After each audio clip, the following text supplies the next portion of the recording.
शेतकरी बांधवांनो, पीएम किसान सन्मान निधी योजनेच्या 23व्या हप्त्यासंदर्भातली पुन्हा एक महत्त्वपूर्ण माहिती समोर आलेली आहे।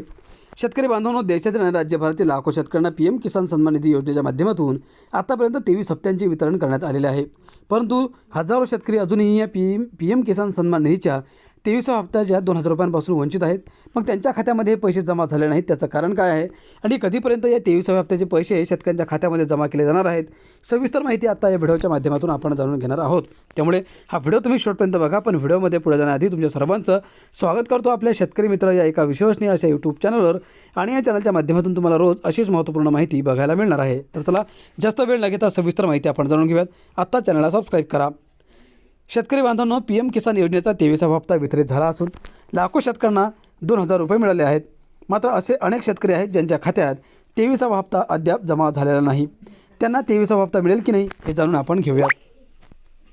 मित्रांनो, पंतप्रधान नरेंद्र मोदी यांनी 20 जून रोजी पश्चिम बंगालमधील हुगळी जिल्ह्यातील तारकेश्वर येथून पीएम किसान सन्मान निधी योजनेचा 23वा हप्ता वितरित केला।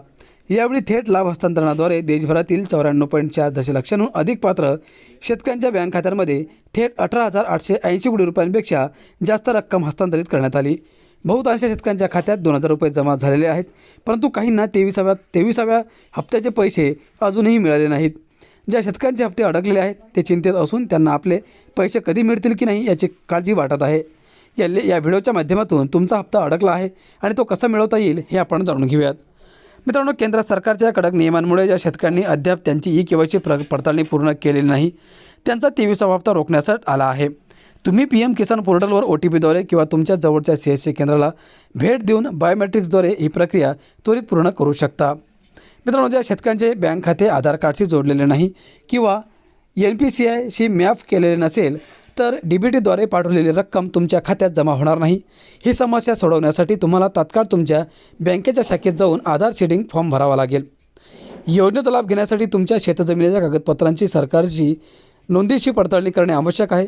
जर तुमच्या जमीन हस्तांतरणाची स्थिती नाही अशी दाखवत असेल तर तुम्हाला तुमच्या जमिनीच्या नोंदी ऑनलाईन अद्ययावत करण्यासाठी तुमच्या स्थानिक तलाठी किंवा तालुका कार्यालयात जावे लागेल। अडकलेला हप्ता कसा तपासाल? तर मित्रांनो, तुमची अडकलेली रक्कम परत मिळवण्यासाठी सर्वप्रथम अधिकृत वेबसाईटला pmkisan.go.in ला भेट द्या आणि तुमची स्थिती जाणून घ्या। या पर्यायावर क्लिक करा।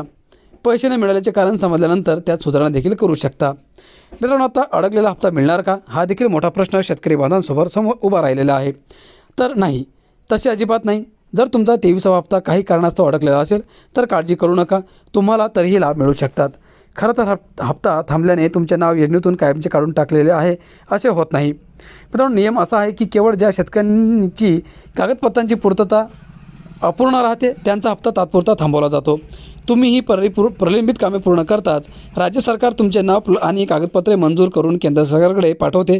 यानंतर प्रक्रिया पूर्ण होताच केंद्र सरकार थकीत हप्त्यांपैकी 2000 रुपये थेट तुमच्या बँक खात्यात हस्तांतरित करते। तर शेतकरी बांधवांनो, अशा प्रकारे जर तुम्हाला पीएम किसानचे 23व्या हप्त्याचे पैसे मिळाले नसतील तर तुमच्या खात्यात देखील लवकरच ते पैसे जमा केले जातील। परंतु तुम्हाला जी प्रोसेस सांगितलेली आहे ती पूर्ण तुम्ही करा, लगेच तुमच्या खात्यामध्ये पैसे पाठवण्यात येणार आहेत। हा व्हिडिओ तुम्ही जास्तीत जास्त शेतकऱ्यांना शेअर करा। धन्यवाद।